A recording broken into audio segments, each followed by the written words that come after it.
Diam, Villa Pyeongchangdong. Dae Hyun membopong tubuh Su Yin untuk sampai ke kamar. Mana mungkin dia tega membiarkan Su Yin berjalan sendiri di saat kondisinya berantakan. Sejak dalam perjalanan, tak ada sepatah kata pun yang terucap di bibir Dae Hyun. Bisa dibilang jika Dae Hyun saat ini sangat marah sehingga lebih baik diam. Karena diam adalah tingkatan tertinggi dari rasa marah. Sedangkan Su Yin tampak syok dengan apa yang baru saja terjadi. Ia meringkuk di dada Dae Hyun sambil melingkarkan tangan di lehernya. Ia seperti bermimpi karena hampir saja dinikahkan secara paksa dengan Kim Soo Hyun. Sesuatu yang tidak pernah terpikirkan dalam benaknya. Setelah sampai di kamar, Dae Hyun segera merebahkan Su Yin di ranjang. Mau kemana? Su Yin menahan lengan Dae Hyun ketika pria itu hendak beranjak pergi. Aku akan mengobati lukamu terlebih dahulu, sahut Dae Hyun, dengan pelan melepaskan cengkraman Su Yin dari tangannya. Sebenarnya Dae Hyun saat ini sangat ingin marah dan membanting semua yang ada di depan matanya.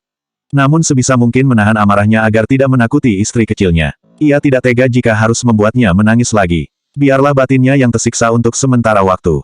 Dae Hyun pergi ke kamar mandi untuk mengambil air hangat. Kemudian mencari kotak obat di dalam laci. Su Yin duduk di sisi ranjang hendak bangkit untuk mengganti bajunya. Baju yang tadi dipakai sudah kotor dan berkeringat. Su Yin tidak nyaman untuk memakainya. Tetaplah di situ, katakan apa yang kau butuhkan, tukas Dae Hyun ketika melihat Su Yin hendak melangkah. Ia lantas meletakkan baskom berisi air hangat di lantai bersama kotak obat di sampingnya. Tidak usah, aku bisa mengambilnya sendiri. Su Yin merasa sangat tidak enak hati karena selalu saja menyusahkan Dae Hyun. Terlebih lagi saat ini tatapan Dae Hyun begitu dingin kepadanya. Sangat jauh berbeda dengan biasanya yang hangat dan penuh kasih sayang. Meski Dae Hyun tidak berkata kasar dan mengomel seperti biasanya jika ia berbuat salah. Tapi Su Yin tahu jika suaminya saat ini sangat terluka. Dae Hyun mendudukkan Su Yin kembali di tepi ranjang dengan pelan. Lalu segera pergi mencari pakaian untuknya. Setelah mendapatkannya, Dae Hyun mulai membantu mengenakan pakaian untuk Su Yin dalam keadaan diam. Tak ada candaan ataupun godaan yang biasanya diucapkan. Suasana kamar itu sangat hening. Hanya terdengar suara nafas mereka yang saling bersahutan. Kini Dae Hyun sedang mengobati luka Su Yin dengan antiseptik agar tidak semakin parah. Pria itu merasa iba sekaligus ingin mengumpat dan memarahi kecerobohan istri kecilnya. Namun sekuat tenaga menahannya agar jangan sampai keceplosan. Setelah selesai, Dae Hyun membaringkan tubuh Su Yin di ranjang. Menutupi tubuhnya dengan selimut agar lebih hangat. Ingin rasanya ikut berbaring di sampingnya. Tapi rasa marah masih bersemayam di hatinya sehingga Dae Hyun memutuskan untuk tidur di luar. Sayang, mau kemana? Rengek Su Yin dengan nada manja. Tangannya mencekal pergelangan tangan Dae Hyun yang menggantung pada kedua sisinya. Tidurlah, aku akan keluar sebentar. Dae Hyun berusaha berbicara dengan nada selembut mungkin. Bibirnya terangkat sedikit mengukir senyuman tipis meski terasa berat. Su Yin terduduk. Sebelum Dae Hyun melangkahkan kakinya, ia terlebih dahulu melingkarkan tangan begitu erat di pinggang suaminya. Jangan pergi, ucap Su Yin lirih. Air mata tak mampu lagi terbendung dari sudut matanya. Su Yin merasakan kesedihan yang teramat dalam. Dae Hyun menghela nafas panjang. Terdiam dengan tangan yang mengepal erat menggantungkan pada kedua sisinya. Aku mohon, jangan diam saja. Aku tahu jika kau sangat marah kepadaku. Pukul saja aku, agar kau bisa menumpahkan semua amarah yang kau rasakan saat ini. Tukas Su Yin berusaha menahan air mata agar tidak turun. Sayang, jangan diam saja. Katakan apa yang harus aku lakukan agar kau bisa memaafkanku. Su Yin terseduh-seduh tak kuasa lagi membendung rasa bersalah di hatinya. Dae Hyun masih termangu di tempatnya. Maaf Su Yin, aku memang tidak seperti pria lain yang bisa memaafkan dengan mudah suatu kesalahan. Pikiran burukku tentang kalian saat ini masih bersemayam di dalam pikiranku, batin Dae Hyun sambil memejamkan kedua matanya. Bukannya Dae Hyun tidak percaya tapi dirinya ingin menenangkan diri terlebih dahulu. Su Yin menapakkan kakinya di lantai, kemudian perlahan bangkit berdiri. Tangannya tidak terlepas dari pinggang Dae Hyun. Takut jika pria itu akan meninggalkannya. Jujur saja jika Su Yin merindukan keposesifan Dae Hyun kepadanya. Rindu omelannya yang tidak boleh dekat dengan pria manapun. Malam ini Su Yin merasa jika ada jarak yang tercipta di antara mereka. Ia takut jika suaminya percaya dengan apa yang telah warga katakan. Su Yin memutar tubuhnya agar bisa berhadapan dengan lelaki yang berdiri tegap itu. Ia ingin melihat tatapan lembut yang biasa tercipta untuknya. Sayang, pukul aku jika memang hal itu bisa memaafkanku. Su Yin meletakkan tangan besar Dae Hyun ke pipinya. Berharap pria itu memukul wajahnya. Itu akan terasa jauh lebih baik daripada diam saja. Tatapan matanya juga terlihat hampa. Apa yang kau bicarakan? Aku sudah memaafkanmu. Dae Hyun mengusap pipi Su Yin dengan lembut. Namun sorot matanya tidak dapat berbohong jika ia memendam rasa marah. Lalu kenapa kau ingin pergi keluar jika sudah memaafkanku? Tukas Su Yin dengan mata berkaca-kaca. Aku hanya ingin keluar sebentar karena takut melukaimu. Dae Hyun menangkup kedua pipi Su Yin. Dikecupnya sebentar bibir ranum yang terlihat pucat beberapa detik. Jangan pergi. Su Yin kembali memeluk erat tubuh suaminya. Kini isak tangisnya jauh lebih keras lagi. Membenamkan kepalanya di dada bidang yang selalu memanjakannya. Daehyun tak membalas pelukan Su Yin, tangannya mengepal di belakang punggung istrinya. Sungguh ia merasa cemburunya saat ini sangat berlebihan. Sekarang tidurlah karena hari sudah malam. Aku lelah dan sangat mengantuk. Sebaiknya kita bicara besok pagi. Daehyun melepaskan tangan Su Yin pelan-pelan lalu menuntunnya kembali naik ke atas ranjang. Su Yin menurut, meski hatinya masih sesak tapi ia ingin Daehyun beristirahat juga. Tidurlah di sini dan jangan kemana-mana, ucap Su Yin. Daehyun menganggukkan kepalanya seraya tersenyum pahit. Aku tidak akan pergi, sahut Daehyun. 5 menit kemudian Su Yin sudah terlelap dalam tidurnya setelah mendapatkan kecupan manis dari suaminya. Daehyun berusaha untuk memejamkan mata. Namun amarah yang merasuk di dalam hatinya belum hilang sempurna sehingga ia memilih bangkit dari ranjang. Daehyun segera menuruni anak tangga kemudian untuk keluar dari villa. Ia masuk ke dalam mobil kemudian melajukan mobilnya tanpa ada tujuan yang pasti. Saat ini dirinya ingin menenangkan diri terlebih dahulu. Bab 367 akan melamarnya. UN Village. Dengan langkah lesu Kim Soo Hyun memasuki rumahnya. Pikirannya masih berkelana mengingat kejadian yang baru saja terjadi beberapa waktu yang lalu. Sepanjang perjalanan Kim Soo Hyun terus mengumpat dan menggerutu atas kebodohannya. Soo Hyun, akhirnya kau pulang, ujar Ni. Park yang sejak tadi mencemaskan keadaan putra bungsunya. Wajahnya tampak khawatir karena seharian tidak mendapatkan kabar dari putranya. Ia mencemaskannya karena baru saja keluar. Kim Soo Hyun menjawabnya dengan lemah dan tidak bersemangat. Perasaan bersalah kini tengah menyelimuti hatinya karena tidak bisa melindungi gadis pujaannya. Kim Soo Hyun menyesal karena tidak melawan para warga padahal seharusnya bisa melakukannya. Malah meminta bantuan kepada saudaranya. Sakit dan sesak saat ini ia rasakan. Harapan bisa menjadi seseorang yang bisa menjaga orang yang dicintainya kini sirna sudah. Su Yin pasti berpikiran jika dirinya pria yang penakut dan tidak bertanggung jawab. Kim Soo Hyun merasa seperti seorang pecundang. Kim Soo Hyun, sebenarnya apa yang terjadi? Kenapa kalian bisa terjebak di sana bersama Su Yin? Tanya Ni. Park yang tak mampu lagi menyembunyikan rasa penasarannya. Ketika matahari tenggelam, Ni. Park menanyakan keberadaan Kim Soo Hyun kepada Daehyun karena ponselnya tidak aktif. Benar saja dugaannya jika Kim Soo Hyun tidak berada di hotel. Ceritanya panjang, Bu. Kim Soo Hyun seraya menatap wanita parubaya yang sudah merawatnya hingga sekarang. Ingin mengatakan sesuatu tapi mengurungkan niatnya. Cepat katakan sekarang juga. Ni. Park tampak sudah tidak sabar ingin mendengarkan apa yang sebenarnya terjadi.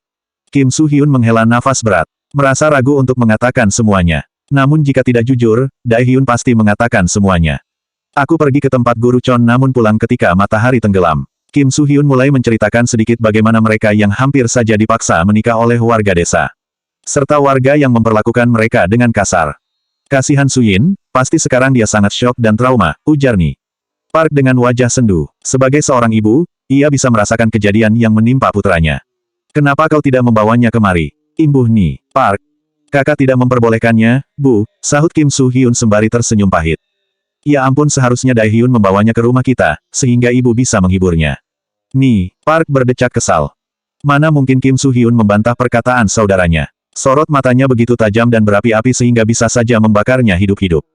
Mungkin besok aku akan mengunjunginya, ucap Kim Soo Hyun. Bibirnya terangkat sedikit mengukir senyuman untuk menenangkan sang ibu jika Su Yin baik-baik saja. Bagaimana kalau besok kita langsung melamarnya? Tukas Ni. Park, mengeluarkan semua pikiran yang sudah terpendam sejak lama. Wajah Kim Soo Hyun seketika langsung merekah. Sepertinya ibunya memiliki keinginan yang sama dengannya. Padahal tadi ia takut jika ibunya akan menolak permintaannya. Apakah ibu setuju? Raut wajah Kim Soo Hyun semakin cerah, tak dapat menyembunyikan kegembiraan di hatinya. Tentu saja, tidak ada alasan untuk menolak gadis sebaik Su Yin. Bukankah sejak pertama ibu sudah mendukung kalian? Ujar Ni. Park dengan raut berbinar. Sepertinya keinginannya untuk menjadikan Su Yin sebagai menantu akan terkabul dalam waktu dekat. Sebaiknya bicarakan terlebih dahulu dengan ayah, Bu. Apakah ayah sudah istirahat? Ujar Kim Soo Hyun. Pasalnya ia ingin secepatnya melamar Su Yin kalau bisa besok atau paling lambat seminggu ke depan.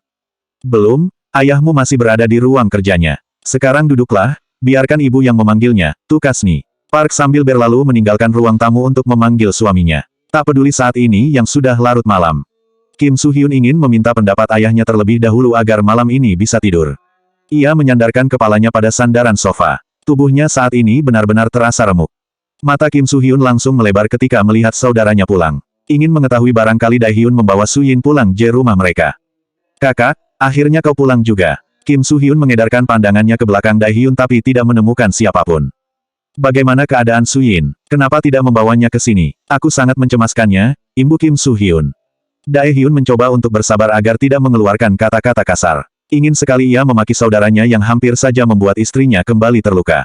Jika tadi sampai terjadi sesuatu mungkin Dae Hyun akan membunuhnya. Kakak, tolong jawab pertanyaanku, tukas Kim Soo Hyun karena saudaranya hanya terdiam membisu. Mendengar Kim Soo Hyun menyebutkan nama Soo Yin membuat Dae Hyun tidak sabar.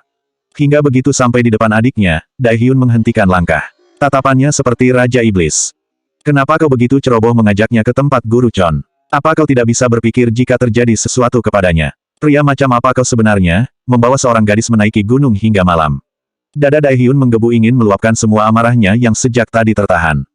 Aku hanya ingin membantu mencarikannya guru bela diri. Soo Yin mengatakan ingin berlatih untuk berjaga-jaga, sahut Kim Soo Hyun dengan sangat jujur sekaligus sebagai upaya pembelaan diri. Dae Hyun mengusap-gusar wajahnya, mengingat Soo Yin yang sangat tidak sabaran ingin berlatih. Padahal ia sudah menemukan orang yang tepat tadi pagi. Ia tidak mengizinkan karena kemarin belum menemukan pelatih yang tepat untuknya. Seharusnya kau tidak perlu mengajaknya ke sana. Kau bisa membawanya ke tempat bela diri yang ada di sekitar Seoul. Kau hampir saja membuatnya celaka. Dae Hyun ingin mengucapkan kata-kata kasar tapi tidak tega. Kebetulan sekali aku ingin pergi ke tempat Guru Chon sehingga aku mengajaknya, sahut Kim Soo Hyun seraya merendahkan suaranya. Baru kali ini Kim Soo Hyun takut kepada saudaranya. Biasanya dirinya akan membantah dan melawannya. Apakah kau tahu akibatnya jika sampai aku datang terlambat sedikit saja? Kalian mungkin akan dipermalukan di depan umum dan langsung dinikahkan secara paksa, ucap Dae Hyun dengan nada tinggi sambil mencengkram kerah Kim Soo Hyun hingga terangkat berdiri. Aku tidak masalah sama sekali jika harus menikah dengan Soo Yin. Aku berjanji akan membahagiakannya, ucap Kim Soo Hyun sambil memegang lehernya karena merasa tercekik. Baru kali ini melihat Dae Hyun sangat marah, bahkan ia tangan saudaranya kini sangat terasa gemetar. Kim Soo Hyun mencoba untuk berpikir positif jika tidak mungkin Dae Hyun memiliki perasaan kepada Soo Yin. Seperti yang diucapkannya kepada warga. Kau memang pria tidak berguna. Hati Dae Hyun semakin memanas mendengar pernyataan Kim Soo Hyun. Nafasnya terasa menggebu karena amarah yang ia rasakan. Dae Hyun, ada apa ini? Airi sontak terkejut melihat suaminya seperti hendak memukul Kim Soo Hyun. Dae Hyun mencoba menghela nafas panjang ketika mendengar suara Airi yang tiba-tiba saja datang. Ia lantas melepaskan kerah baju saudaranya, lantas mendorongnya hingga terhempas ke sofa kembali. Bab 368 sulit menolak. Tanpa terucap sepatah kata pun, Dae Hyun lantas menaiki tangga menuju kat putranya. Jo Yeon-ho adalah satu-satunya yang bisa membuatnya tenang saat ini. Semoga saja saat ini putranya sudah tidak marah lagi. Setelah sampai Dae Hyun lantas berbaring di samping Jo Yeon-ho, memeluknya hingga perlahan putranya bergerak menggeliatkan tubuhnya. Ayah, ucapnya dengan kedua bola mata yang langsung terbelalak lebar. Sesuai perintah ibunya, Jo Yeon-ho harus tetap marah sebelum Dae Hyun berjanji untuk tidak menyakiti ibunya. Maaf, ayah membangunkan tidur nyenyakmu. Dae Hyun hendak mengusap puncak kepala Jo Yeon-ho namun anak itu justru menggeser tubuhnya untuk menjauh. Pergi dari sini, tukas Jo Yeon-ho. Ada perasaan rindu yang mendalam dengan ayahnya tapi anak itu harus melakukan perintah ibunya agar mereka selalu bersama. Yeon-ho, apa kau masih marah kepada ayah?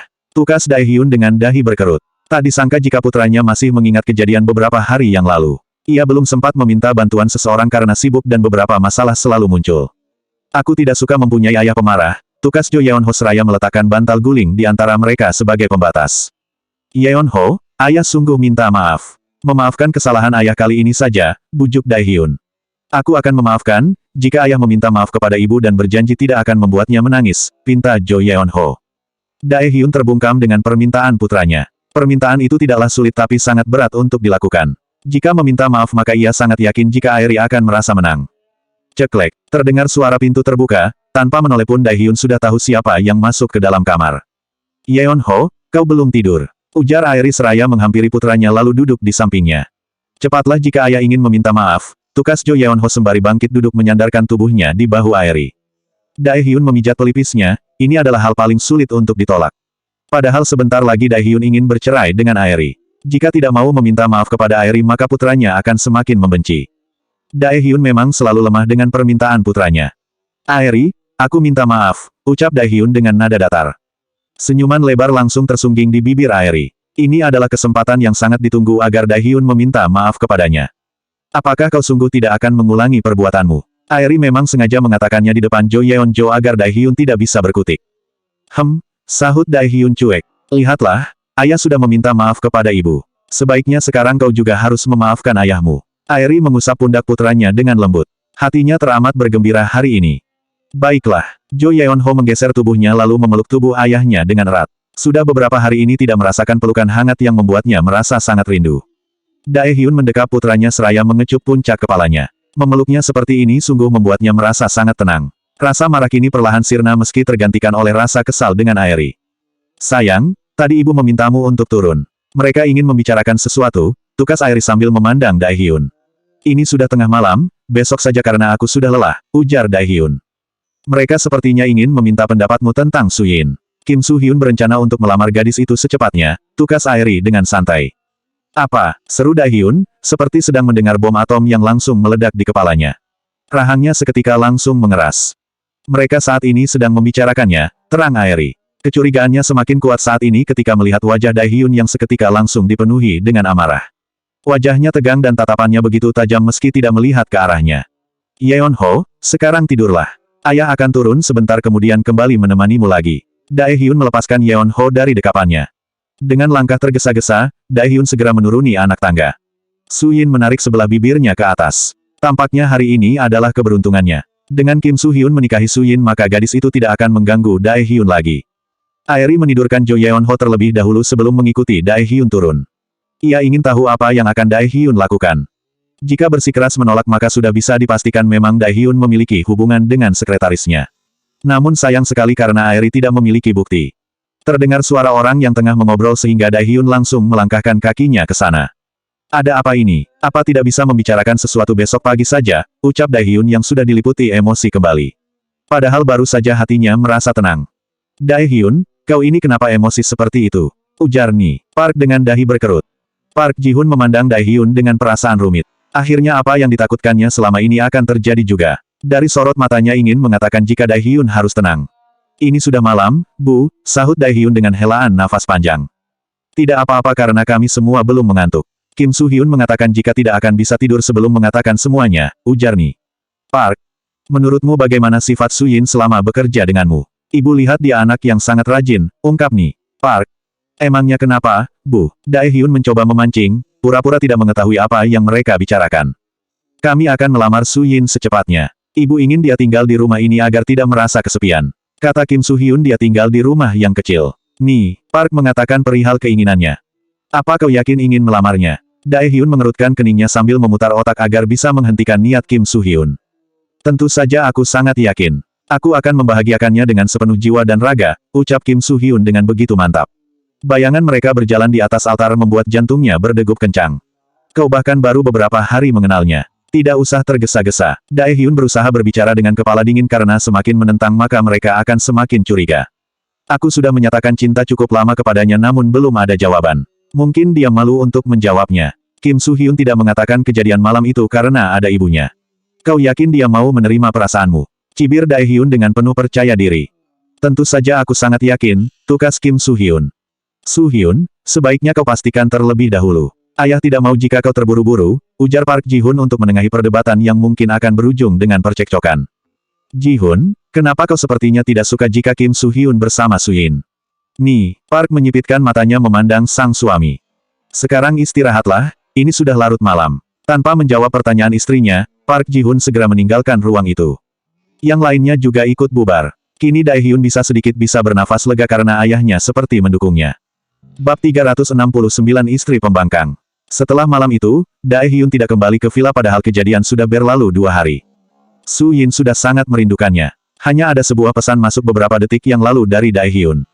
Jika kau ingin keluar dari rumah tidak masalah. Jangan memaksakan diri berada di rumah terus jika sudah sehat. Aku yakin kau merasa bosan. Ini pertama kalinya pesan yang Dae Hyun kirimkan terbaca begitu dingin oleh Su Yin. Sudut matanya kini mulai mengembun. Memikirkan suaminya yang masih marah membuat Su Yin sangat stres. Su Yin menyandarkan kepalanya di kursi, matanya memandang jauh menerawang kejadian malam itu.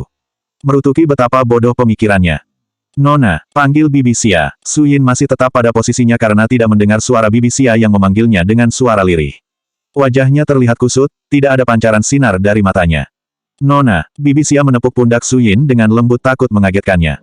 Su Yin menolehkan wajahnya ke belakang. Ada apa, Bibi?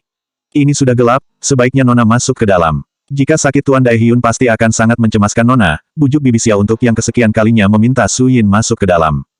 Wanita parubaya itu merasa sedih melihatnya terus termenung. Dia sangat marah kepadaku, Bibi. Aku memang istri pembangkang yang tidak pernah menurut dengan perkataan suamiku. Dia pantas untuk marah dan mungkin tidak akan memaafkanku, tukas Suyin sembari tersenyum pahit. Itu tidak benar, saat ini mungkin saja Tuan Daihyun sedang sibuk sehingga tidak bisa datang kemari. Bibi Xia ingin menghibur hati Suyin agar tidak berpikiran buruk. Biasanya dia tidak seperti itu, Bibi. Sekarang sikapnya begitu dingin, bahkan pesan yang dikirimkannya tidak seperti biasanya. Suyin menghela nafas berat. Sudah, jangan berpikir yang tidak-tidak. Sekarang sebaiknya berpikir positif jika Tuan hanya sedang sibuk, ujar Bibi Xia dengan lembut sehingga bisa memberikan efek ketenangan untuk Suyin. Suyin menghela nafas panjang lalu menganggukkan kepalanya. Menyetujui ucapan Bibi Xia untuk berpikir positif tentang suaminya. Meskipun tidak dapat dipungkiri pikiran buruk tentangnya selalu hadir. Sekarang sebaiknya Nona makan terlebih dahulu, ajak Bibi Xia. Suyin akhirnya mengikuti langkah Bibi Xia untuk masuk ke dalam rumah. Tidak ada lagi minuman di ruang kerja Daihyun padahal Suyin ingin sejenak melupakan kerinduannya karena sudah beberapa hari tidak bertemu. Rindu itu sangat menyakitkan. Setelah selesai makan Suyin kembali ke kamarnya. Ingin menghabiskan waktu untuk membaca lebih banyak buku karena sejak kemarin hanya termenung tanpa melakukan sesuatu yang bermanfaat. Dering ponsel mengalihkan Suyin dari buku yang sedang dibaca. Dahinya berkerut ketika melihat nama Kim Soo-hyun tertera di layar ponsel. Namun itu hanyalah sebuah pesan singkat. Suyin, 15 menit lagi aku akan sampai di depan rumahmu. Aku akan menjemputmu untuk pergi makan malam. Bersiap-siaplah, tulis Kim Soo-hyun. Keringat dingin seketika keluar dari kulitnya. Suyin sangat panik saat ini. Bagaimana ini? Kim Soo-hyun pasti datang ke rumah itu, gumam Suyin sambil menepuk jidatnya. Suyin melangkahkan kakinya menuju balkon. Mondar-mandir mencari cara bagaimana agar jangan sampai Kim Soo-hyun datang. Pria itu pasti akan tahu jika sebenarnya tidak tinggal di sana. Dengan tekad yang bulat akhirnya Suyin menghubungi Kim Soo-hyun. Selamat malam, sayang. Suara Kim Soo-hyun terdengar begitu ceria malam ini. Suyin meneguk salivanya tatkala mendengar sebutan Kim Soo-hyun untuknya. Namun sebisa mungkin Suyin bersikap biasa saja tanpa mendengarkannya. Aku hanya ingin bertanya apa kau memang mengirim pesan. Ujar Suyin dengan gugup. Benar, aku ingin mengatakan sesuatu kepadamu. Kita harus bertemu malam ini juga, tukas Kim Soo-hyun. Tak bisakah kau mengatakannya di telepon saja? Karena saat ini aku sedang tidak ada di rumah. Jika Kim Soo-hyun berniat ingin menanyakan perihal jawabannya, Suyin ingin menjawabnya dengan jujur meskipun itu akan menyakitkan baginya. Ini sangat penting sehingga aku ingin mengatakannya langsung. Memangnya kau di mana? Biarkan aku menjemputmu. Maaf aku sekarang sedang berada di rumah teman untuk mengerjakan tugas. Suyin memikirkan cara agar Kim Soo-hyun tidak datang ke rumah itu. Apa kau sibuk? Terdengar nada kecewa dari Kim Soo-hyun. Aku bahkan menginap di sini, tukas Suyin. Sayang sekali, kalau begitu lain kali saja aku menjemputmu, tukas Kim Soo-hyun. Suyin bisa bernafas lega setelah mematikan sambungan telepon. Bisa saja Suyin datang ke depan rumah itu, tapi saat ini sedang tidak ingin pergi kemanapun. Terlebih lagi Bibi Xia pasti tidak akan membiarkannya pergi. Hari sudah mulai pagi menjelang siang, sebelum Suyin turun dari ranjang. Terlebih dahulu dilihatnya ponsel, barangkali ada sebuah pesan yang dikirimkan Daihyun. Kosong. Tidak ada satu pesan pun yang masuk. Suyin merasa frustasi dibuatnya. Agar pikirannya tidak selalu memikirkannya, Suyin hari ini akan pergi kuliah. Mungkin berkumpul bersama teman-teman bisa mendinginkan pikirannya. Setelah bersiap-siap, Suyin segera berangkat. Hari ini jadwal masuk agak siang sehingga bersantai sedikit. Suyin meminta Chung Ho menurunkannya agak jauh dari gerbang kampus dengan alasan ingin berjalan karena sudah beberapa hari hanya berdiam diri. Wajahnya tak dapat menyembunyikan kekecewaan yang sedang dirasakannya. Sepanjang berjalan kaki, Suyin terus berpikir mungkin Daihyun butuh waktu untuk memaafkan semua kesalahannya. Berharap jika Daihyun tidak akan bosan karena sikapnya belum juga dewasa. Masih selalu terburu-buru tanpa memikirkan dampak yang terjadi. Suyin memang berada di kelas tampak sedang mendengarkan dosen yang sedang memberikan mata kuliah. Namun pikirannya menerawang jauh entah kemana. Jae Hua yang duduk tepat di sampingnya sesekali menyenggol ketika dosen mengajukan pertanyaan untuknya. Beruntung semalam sudah mempelajarinya sedikit sehingga tidak terlalu sulit untuk Suyin menjawabnya. Suyin, ada apa denganmu hari ini? Apa kau sakit? Jae Hua menautkan kedua alisnya dengan rasa khawatir melihatnya hari ini sangat murung dan tidak bersemangat. Tidak, aku baik-baik saja, sahut Suyin berusaha menyunggingkan senyum tipis. Namun, kau tampak tidak sehat hari ini. Sebaiknya kita meminta izin pulang, biarkan aku mengantarkanmu ke rumah, ujar Jae Hua. Terima kasih, tapi aku sungguh baik-baik saja. Kau tidak perlu cemas. Suyin berusaha membuat wajahnya seceria mungkin agar Jae Hua tidak mengajaknya pulang. Baiklah, Jae Hua merasa lega melihat Suyin yang sudah mulai mengikuti mata kuliah meskipun tampak dipaksakan. Tak terasa kini hari sudah sore. Ada rasa enggan untuk Suyin pulang terlalu cepat. Kebetulan sekali saat hendak keluar dari kampus bertemu dengan Hyorin dan yang lainnya.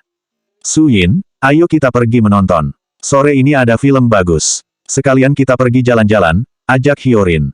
Aku ikut, sahut Suyin tanpa pikir panjang. Sepertinya menonton adalah ide yang bagus. Sudah lama juga tidak pergi semenjak jarang bertemu Jin. Bab 370 melihatnya bahagia. Mereka pergi ke salah satu mall terbesar yang ada di Seoul. Sekalian ingin makan sebelum menonton. Jadwal film masih lama sehingga mereka memutuskan untuk berkeliling mencari pernak-pernik khas yang biasa digemari anak muda. Suyin, kenapa kau terlihat tidak bersemangat? Tukas Mina penasaran. Sejak tadi wajah Suyin tertunduk lesu dengan bibir yang cemberut. Apa ada masalah? Lanjut Mina. Tidak sama sekali, sahut Suyin dengan cepat. Tampaknya kau perlu minum atau makan dengan bahan coklat agar lebih bersemangat, tukas Yunah. Benar, aku juga ingin memakannya, timpal Hyorin. Suyin hanya pasrah ketika mereka menarik pergelangan tangannya. Mereka terus berjalan menuju kafe yang menjual makanan dan minuman yang berbahan coklat. Mereka kini sudah duduk melingkar di depan meja sambil menunggu pesanan datang. Suyin, ayolah jangan bersedih seperti itu. Katakan apa kau bertengkar dengan kekasihmu? Tanya Yunah. Tidak, sahut Suyin terbata. Baginya ini lebih menyeramkan daripada pertengkaran yang mereka lakukan. Tidak mungkin mereka bertengkar. Kekasih Suyin sangat baik, timpal Hyorin. Suyin mengerutkan keningnya, merasa curiga dengan Hyorin yang mengetahui hubungannya dengan Daehyun. Apakah kau tahu siapa dia? Tanya Mina kepada Hyorin dengan wajah berbinar. Aku hanya mengira-ngira saja, sahut Hyorin sambil meringis. Obrolan mereka terhenti ketika pelayan datang membawakan pesanan. Suyin memesan satu parfait coklat dengan potongan buah di dalamnya. Ia mulai menikmatinya, memang memakan sesuatu berbahan coklat membuat suasana hatinya membaik. Mungkin sebaiknya Suyin harus meminta Bibi Xia menyiapkan makanan tersebut ketika dibutuhkan.